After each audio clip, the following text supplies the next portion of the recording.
Hey everyone, and welcome back to my 30-day to becoming organized challenge.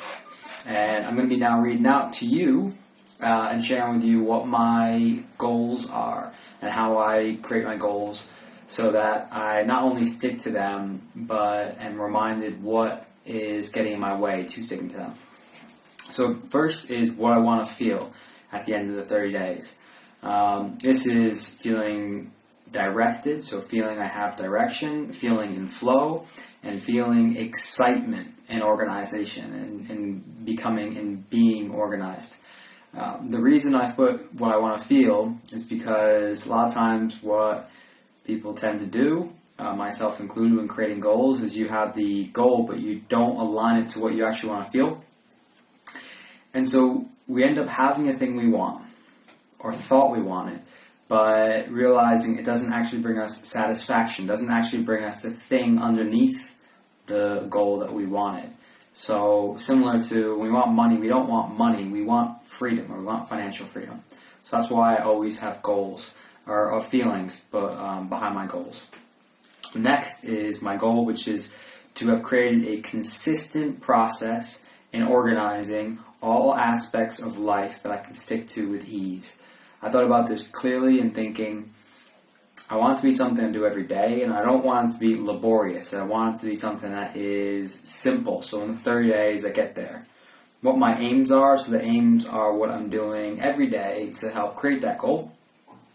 So creating a video each day to update my progress, what I'm doing right now.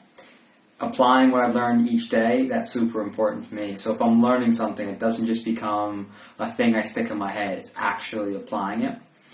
And number 3 is creating checklists. So that's kind of the inspiration I got for creating this video, which was about checklists and how they can be quite profound in becoming organized. And I'll be sharing those later because they're not just like to-do lists.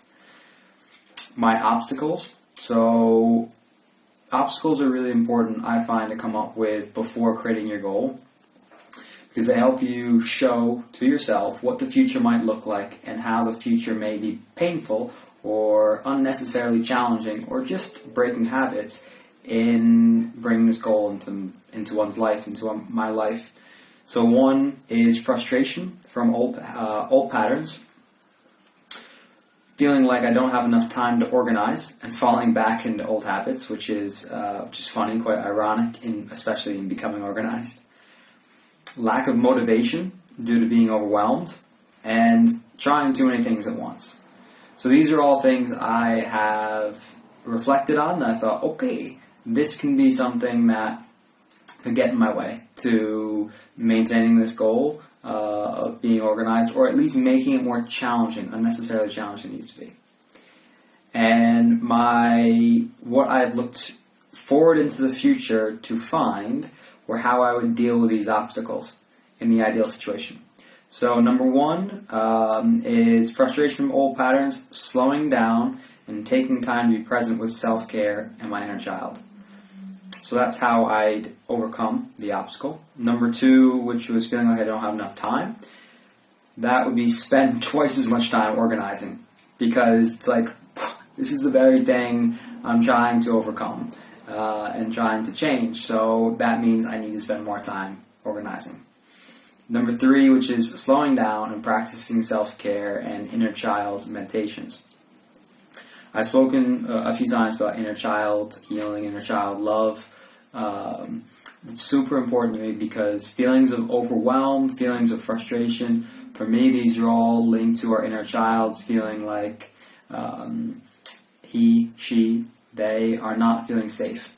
That the habits that we created many, many years ago to allow us to live the life we're living now was a way for us to feel safe.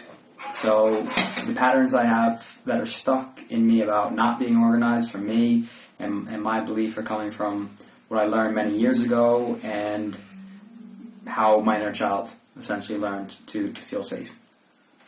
And number 4, which is trying too many things at once, how I will overcome that, which is going back to the simple methods that I created in the beginning. So I can already see going forward that this can be a little challenging. So I'm going to look into the far future, so maybe 10, 20 days, and plan to come back to maybe in a few days and the simple things that I created in the very beginning to help me make this process easy and straightforward for me. And finally is a celebration. Oh my goodness, I don't think we ever celebrate what we do enough. So in this, my celebration, which is to say I've achieved something and I'm going to go have fun and give myself lots of joy, happiness, pleasure, and that is going to be cycling to Bristol, which is another part of the UK, of England, and a place I really like. Probably going to get a whole bunch of delicious vegan food, enjoy touring around the city, and we'll see. So that is my goals and how I'm creating my goals, and so that's super exciting. I'm looking forward to bringing that in. And tomorrow, if all things go as planned, I'll be coming back to you with a plan on how to create this. So thank you very much for joining me with this. Let me know if you are joining in, any sort of insights that you had about this, or whatever comes up for you. Wishing you a beautiful rest of the day. Peace, love, and play. Mwah.